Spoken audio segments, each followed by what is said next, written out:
No checklist completed is going to save you. No bucket list is going to save you. No amount of blood, sweat, and tears that you've poured out in your life is going to save you. No amount of cash or worldly possessions is going to save you. You can't take it with you. You'll be dead. Buddha can't save you. Gandhi can't enlighten you. The Pope can't absolve your sins. The saints can't pray you into eternal life. Muhammad can't fix you. Allah isn't able. No president, no legislation, no Supreme Court justice, no state or nation or leader or celebrity. No one can save you because there is salvation in no one else.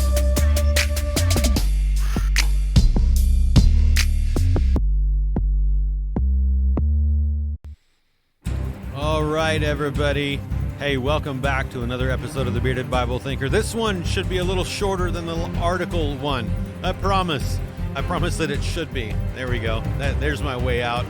Hey, we are reacting today to another Planned Parenthood thing, but this time it's a video. However, it's a 2-minute video. It's 2.5 minutes long. It should be quicker. Taraji Henson is an actress. She has starred in several movies. Baby Boy is one of them. Hopefully you haven't watched that. The Karate Kid, the new one with Will Smith's kid in it. She's the mom in that movie. She's been in all sorts of movies. Look that up if you want. I don't really care about that part. She's an actress. That's what she is. It's what she is known for. She is also into abortion. She's got a video.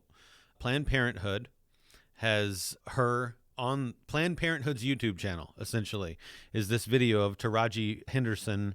I hope I'm pronouncing that right. I think I am. I even looked it up so that I would pronounce it correctly. Hopefully that's a correct pronunciation of her name, Taraji Henson. And you know, hey, listen, my goal isn't going to be to bark at her particularly as a person. I don't really know anything about her. What I want to do, what I'm planning on doing is simply interacting with the content, with the things that she's saying. Okay.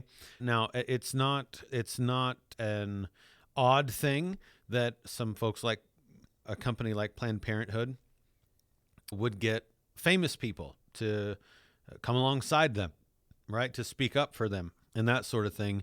Like we all do that, right? There's a reason that like even small churches sometimes dream of having a Vodi Bakum be able to come to their town and preach, right? Which is kind of misguided, right? But not that would be a bad thing, but you know, if that's like the daydream, that's a misguided thing. But I just illustrate that to say that I think that this is just a normal tactic. It's a normal thing that any of us do. We all do it. We're going to go to the G3 conference, Lord willing, in May in Texas, and there's a reason that they didn't hire me to speak at the G3 conference, right? They get men who are well-known, who are well-established, who are well-known specifically for their speaking ability and preaching ability, and also specifically for their, let's say, track record of biblical morality. And anyway, so we do the same thing, right? This is just clever advertising is what it is. And so this happens to be Taraji Henson in this Planned Parenthood sanctioned video, and she wants to talk to us about abortion. We're going to let her do that. And I'm going to probably interrupt quite a bit. Maybe, you know what I'll do? Since it's only 2.5 minutes long, let's just watch it all the way through. And then afterward, I'll maybe dissect a thing or two. So the first thing that we want to do is watch this thing in the first place. Y'all, we have to talk about abortion. I know we don't often go there, but abortion is one of those words folks sometimes say in a whisper, if we say it at all. But if we don't talk about abortion, we're going to lose the right to it. And that's a problem, a huge problem. If you're anything like me, you don't want politicians all up in your uterus deciding what you can and cannot do with our bodies and making decisions about our families for us. Let's say you know someone who doesn't see this as a fundamental right. Someone who's not sure how they feel about abortion. Just hit them with some facts. Like 80% of people want abortion to be safe and to be legal. Rewind that. I said 80% of Americans feel like you and me. So why does a small group of loud, judgy people get to decide what we do with our own bodies? And I'm not feeling that. There's a lot of misinformation out there about abortion. Some people don't know that abortion is really common and safe. 40% of abortions are now completed at home with a 2-pill combo. And 1 in 4 women have had an abortion. That part, okay? If you're with your girlfriends, there's a good chance that one of y'all has had an abortion. And we got to talk about this. There's way too much shame and stigma around abortion, and I'm over it. Real facts. We all deserve to own our own bodies and decide the course of our own lives. That means we all deserve access to abortion if we need it. So when you talk about abortion, maybe you share your own story. Maybe you remind folks that decisions about health care and are personal and should be between the patient and the doctor, not politicians. Yeah. Maybe you say you won't tolerate someone else making personal decisions for you or the people you love. But we got to talk about it with a quickness because as we speak all across the country, politicians are trying to end our ability to access abortion. It's up to us to start conversations, share our stories and say, no, take your bans off our bodies. Okay, listen. All right. So there's a lot there. There's a lot there. There are even some things there that I understand, right? Some things that like I get why she is, let's say, sympathetic sounding. Because there is, specifically when we talk about shame, okay?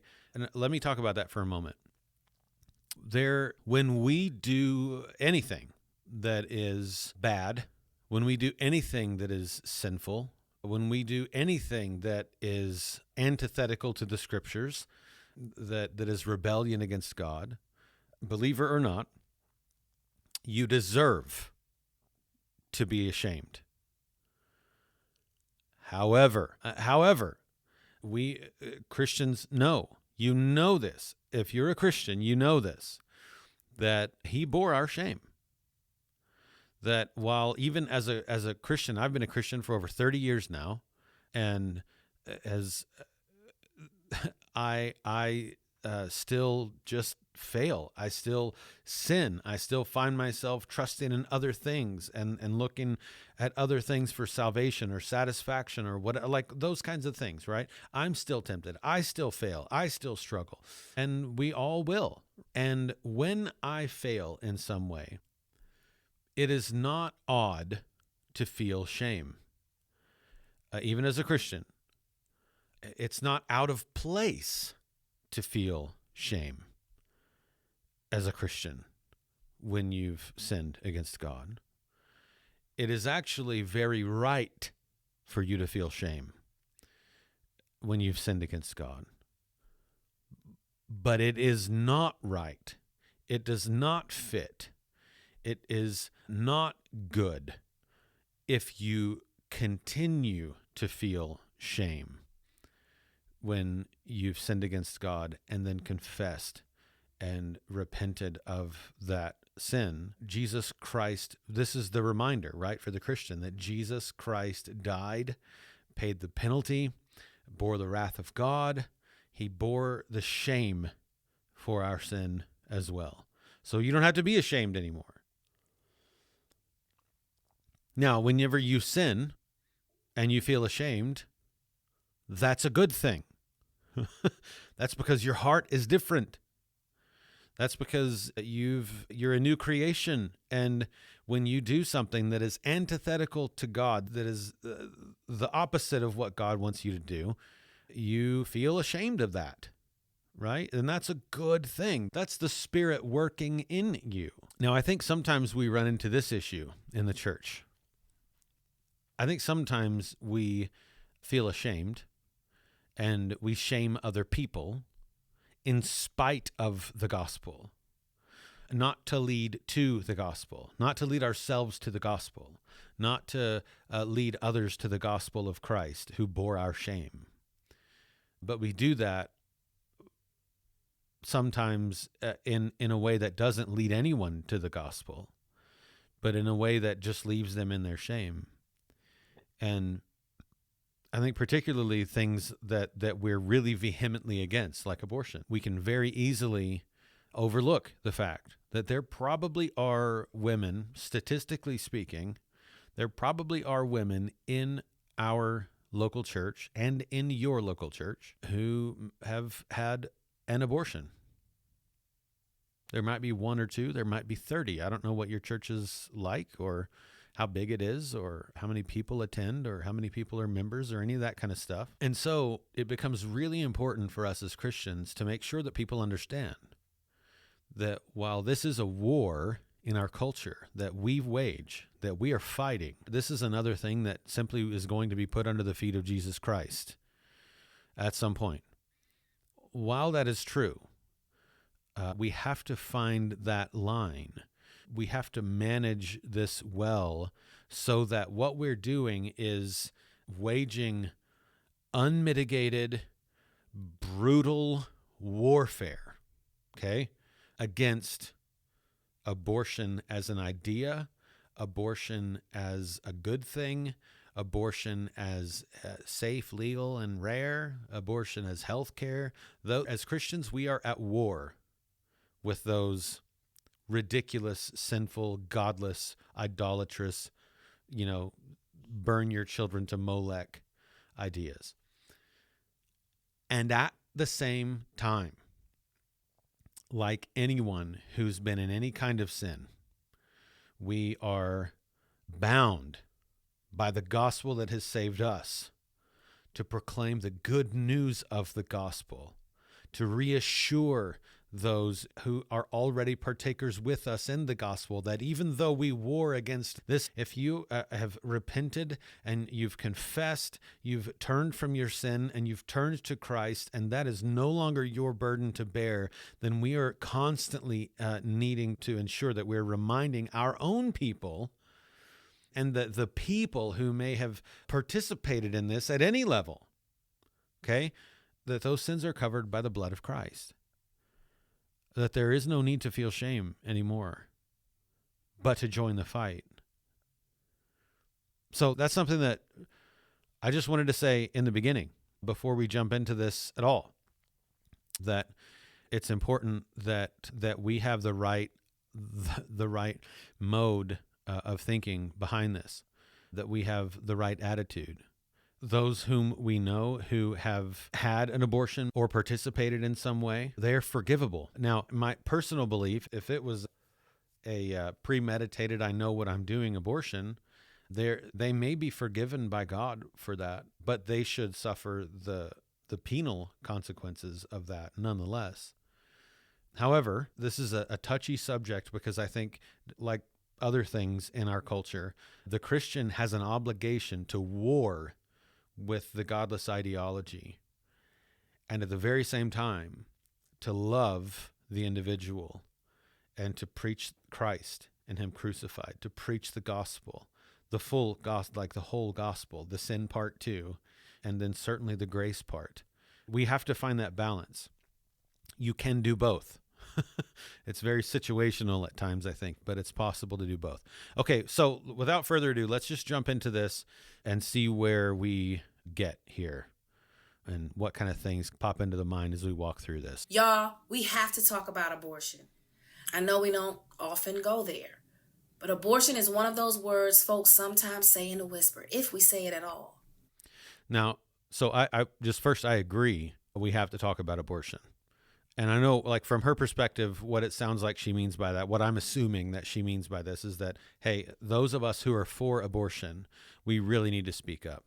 You really can't afford to not engage. You really can't afford to be quiet here any longer because this is going to be taken from us.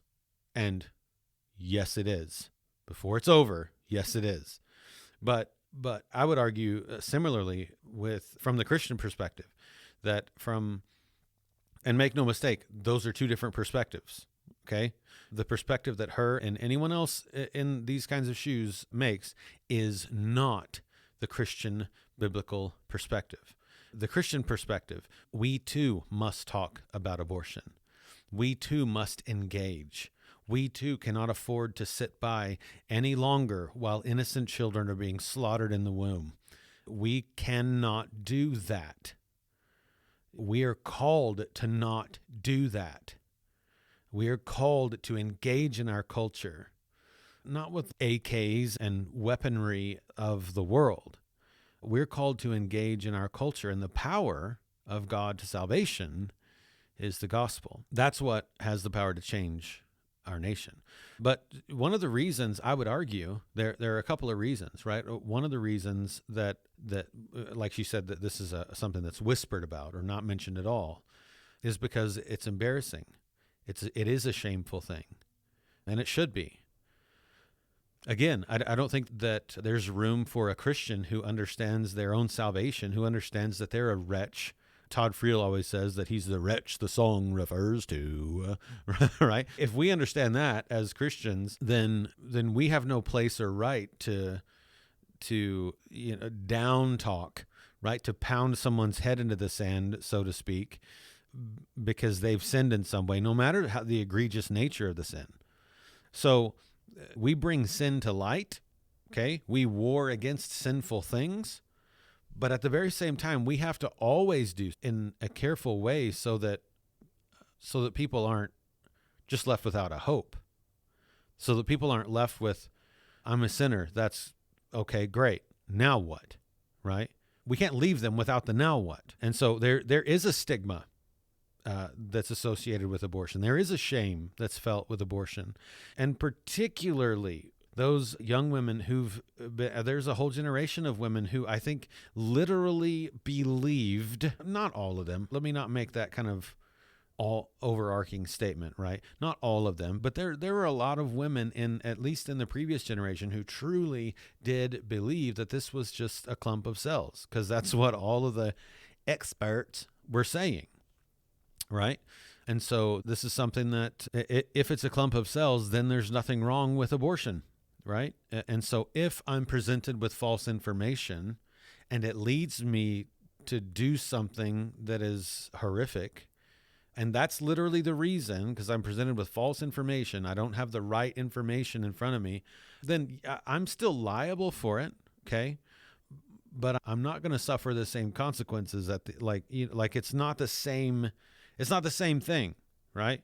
And so if that's you, or God forbid, you're someone who's been kind of forced into that by other people in your life who have power over you, sort of, then there's actually room for victimhood a little bit there, right? You might be a victim in that instance. And so God help the Christian who just assumes that, like we even have this built into our justice code, innocent till proven guilty, right? And I think that's a biblical idea, because we don't know. We don't know the heart of man. We weren't there. We don't know the issue. There's an innocent till proven guilty thing established. And that I think is how we should view this. It's how we should go about it. It's how we should engage with people. Now, I say all that not to go soft on abortion, but to just remind you, as I need to be reminded, that there are actual people with actual hearts, with actual flesh, with actual minds that think. There are actual image bearers of God whose souls are at stake here.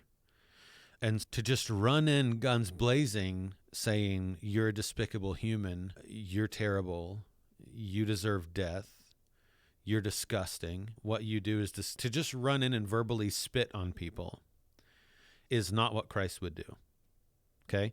He absolutely wouldn't shirk from the truth of the matter. But there's tact involved. There's saying truth in a loving way involved. And sometimes people are shamed because they should be, until you meet Christ, who is someone who actually bore the shame of so many sinners. And so you can put your faith and your trust in him and not be ashamed anymore. Or you should be ashamed. Like, those are the alternatives. But if we don't talk about abortion, we're going to lose the right to it. So So her statement, I know I almost got us out of the swing of the video, okay, because I talked so long, but her statement right there, we're going to lose the right to it, assumes that there's a right to it, and there's not. There isn't a right. Obviously, the Roe versus Wade thing, look, it was a bogus, ridiculous ruling that was agenda-driven and had nothing to do with the Constitution. There is no inherent right to abortion in the Constitution. Even the abortion activist who's honest has to say that, has to agree to that. You work toward your goal of making abortion commonplace or whatever, but you have to do that in ways that make sense. And even the person who is an abortion activist has to admit that. Like Roe versus Wade was not something that made any sense according to the law. It is not a constitutional right.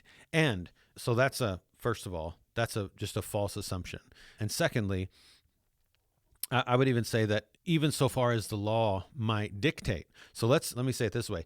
If bipartisan, like Republicans and Democrats, all of a sudden are on the same side, and they pass a law, and it's like a constitutional amendment level set in stone, and that enshrines the so-called right to abortion. If that happened, humans still do not have a right to abortion, because God's law trumps any nation's law. A right to abortion, if there is such a thing, must come from God. And insomuch as our nation's law agrees with the principles of God's law, it is good and right and true and should be abided by, should be adhered to, should be obeyed. But the moment that our nation passes laws and regulations and acts in ways that God did not intend government to act, that laws that might go against the moral law of God, laws that prohibit you from following the moral law of God, the moment those kinds of things start happening, these are illegitimate laws or illegitimate rights. I think that as soon as the scriptures uttered, you shall not murder, right? As soon as the scriptures in Genesis 9 utter what I read in the previous episode, as soon as the scriptures utter, God says to Noah, right, that if you kill someone, if a person kills another person, an image bearer of God, then that person's life will be required of them. You killing a person is you forfeiting your right to live. That's what it is, biblically. Now, that's not an unequivocal statement, right? Like when we think of like manslaughter and accidental things, right? There's cities of refuge. There are things that you see in the scriptures for that. So what we're talking about here is premeditated, I got mad and murdered somebody kind of stuff. When that happens, you forfeited your right to your own life. So my wife and I watch these. My wife really likes like this Dateline kind of stuff and whatever, those kinds of things, 2020, where they're investigating murders and things like that. I hope that it's not because she's like taking notes and planning. I don't think that's the case. But anyway, like watching stuff like that. And it actually frustrates me every time I hear it now. When I see this horrific crime, you followed the whole story. This person almost gets away with it or whatever. The evidence piles up. Boom, there they go, convicted.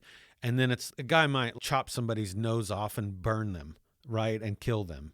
And he's getting 20 years to life. No, biblically, okay, biblically, that person has forfeited their right to live. That's just what the Bible says. Anyway, that's a whole other argument. But this right to an abortion that's an assumed thing in her view is simply a false assumption.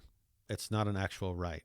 As soon as the scriptures said, you shall not murder, and things like that, it not only prohibits murder, but it assumes a right not to murder, but to live. It assumes a person's right to live. Problem, a huge problem. If you're anything like me, you don't want politicians all up in your uterus deciding what you can and cannot do with our bodies and making decisions about our families for us.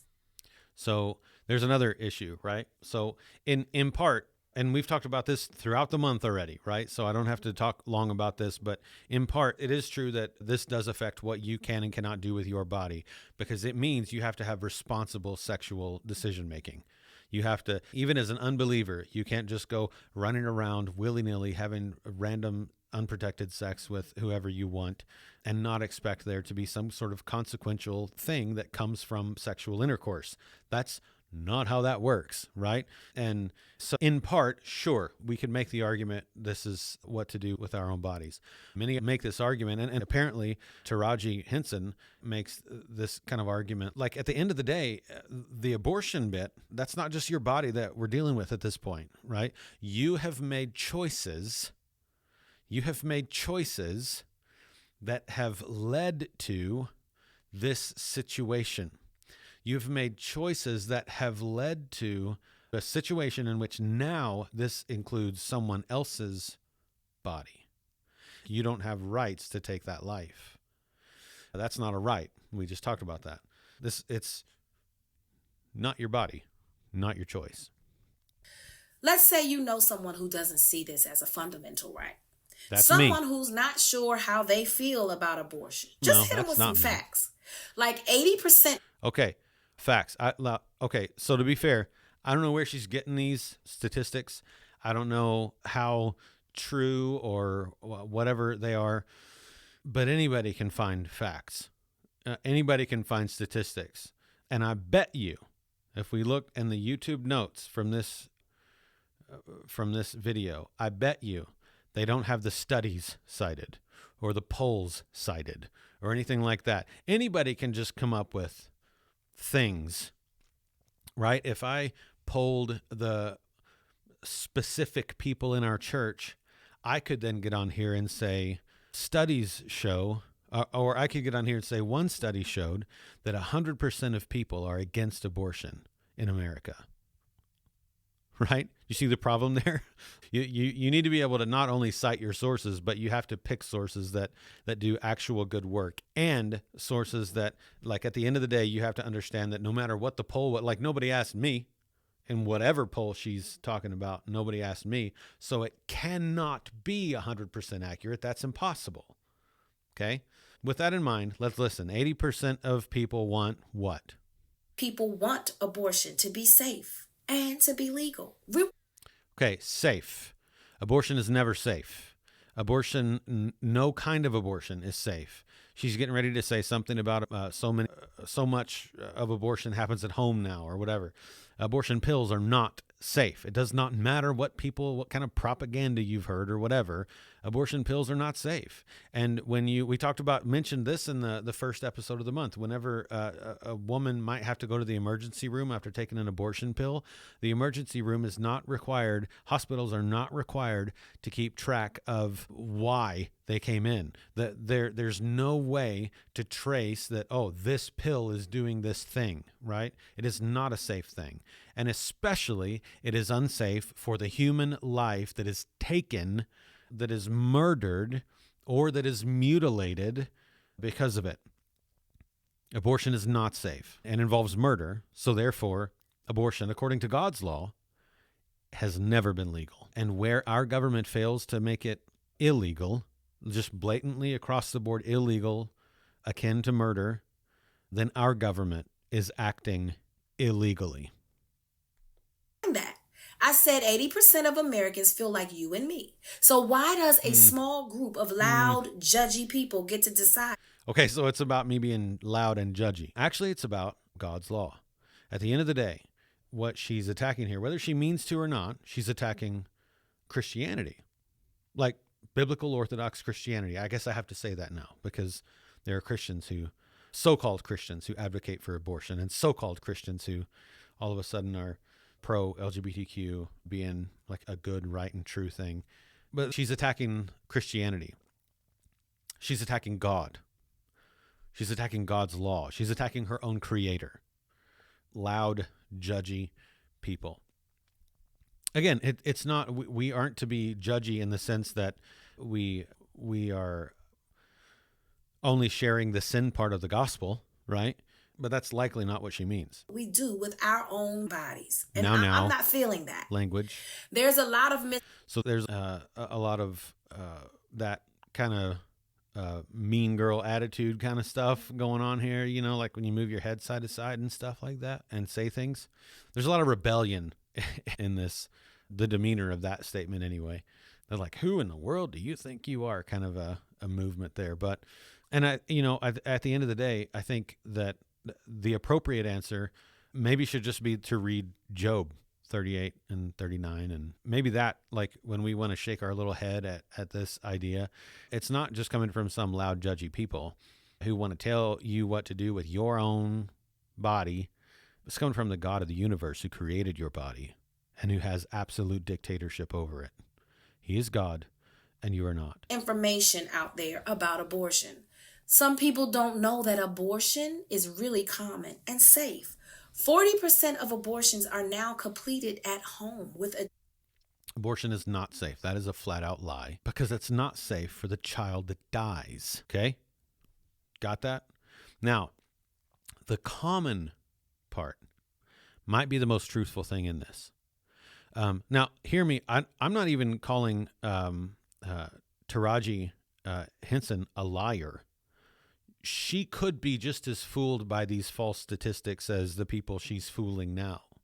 This is not meant to attack her because I don't know. I don't know how she came to this conclusion. I don't know her story. I don't know what's gone on in her life. But I can tell you that most of this stuff is crap. And most of this stuff is propaganda. The fact that it is common is maybe the most true thing that's been stated so far. And it is tragic, just isn't even the word. pill combo. And 1 in 4 women have had an abortion. Now that, I don't know how you could say that's true, like just dogmatically true, because that is, again, another study. Even if you take into account, it would be interesting to hear where that statistic comes from. Because even if you take into, like you take, okay, this many women exist in America and this many abortions have happened, right? It still doesn't take into account the people who've gone back and had 4, 5, 6 abortions, right? Because they're irresponsible with the body that they've been given to steward by God. So how trustworthy is that? I don't know. However, that doesn't negate the fact that it is actually a lot more common than people even realize. And so this is ultimately, this is a war on 2 fronts. This is a war for the life of the infant. This is a war for the rights of the unborn. But at the very same time, it's a war for the hearts of those caught up in the sin. And so this is a thing that has 2 fronts. Okay? If you're with your girlfriends, there's a good chance that one of y'all has had an abortion. And we got to talk about this. We do. There's way You're right. too much shame and stigma around abortion. And Not if it's murder. Okay? I opened up talking about this, but assuming that all we're talking about is abortion isn't something that someone should be ashamed of. If that's the only bit of the statement, which seems to be kind of what she's saying, like we're taking Christ out of the mix. We're not talking about believers or the gospel at the moment. What we're talking about is abortion. What she's essentially saying is, abortion is nothing to be ashamed of. We got to stop that stigma. No, we don't. Because abortion without Christ saving, abortion without Christ coming to the rescue of that person, abortion is murder, and you should always be ashamed if you murder someone. real facts. We all deserve to own our own bodies. And No, you don't. You, in a sense, that's true. What if you mean by that? I don't have a right to, as another human being, I don't have a right to say to you, hey, do this.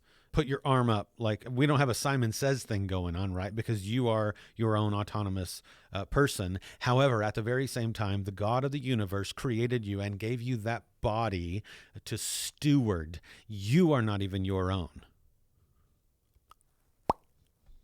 decide the course of our own lives. That means we all deserve access to abortion if we need it. So What's when you wrong talk with about you abortion, people? maybe you share your own story. Maybe you remind folks that decisions about health care and Once again, it's equated to healthcare so often. It's not healthcare. It's not healthcare. Healthcare would be educating young people about how to use their body in a godly way, the dignity that comes with abstinence until marriage, all of those kinds of things. How sexual health in general, right? What does it mean what she means by healthcare is just abortion, which is not healthcare. Certainly not healthy for the dead child. So are personal and should be between the patient and the doctor. okay, so I make a plan. I am going to kill my 3-year-old, and I want my doctor's help. So I go to my doctor, and I don't even have to finish the scenario. You get where it's going. You get like the logical joke of a fallacy that comes from this. And again, we live in an era in which people very plainly, very commonly believe and understand that abortion is taking innocent human life. So yes, without Christ involved, you should be ashamed of it. You should bear the consequences for it. There should be a stigma around it. And we need to educate people. We need to educate them both with factual information about healthcare, for like real healthcare, even like promiscuity. And you are not like women. The objectification of women in our nation feeds into everything in our culture is feeding into this issue. And so there needs to be a lot of education up to and including the most important bit of information, the gospel of Jesus Christ that takes away the sin of the world, the gospel of Jesus Christ who offers you a life without dealing with the shame of your past sins any longer. That is what we should be about. Politicians. Maybe you say you won't tolerate someone else making personal decisions for you or the people you love. But we got to talk about it with a quickness, because as we speak all across the country, politicians are trying to end our ability to access abortion. It's up to us to start conversations, share our stories, and say, no, take your bans off our bodies. I hope, no, so this is kind of the end of the video. I actually hope this happens. I actually hope that all the people that watch this and see it, and I hope they get motivated and want to go start conversations. The problem is, so often, it's not starting conversations. It's yelling and holding up signs and no willingness to hear any other points of view, right? You're automatically right. You're automatically making more sense to yourself than other people. You're automatically justifying your point of view, even if you have no clue what you're talking about. However, I hope that this video reaches a lot of young people who are on board with the abortion thing. And I hope that this video convinces them that they need to speak up, that they need to begin to have actual conversations about this. And I hope and pray that those conversations are with meaningful, God-fearing Christian people who care about the Word of God, who care about truth, and who care about those other human beings, speaking with them.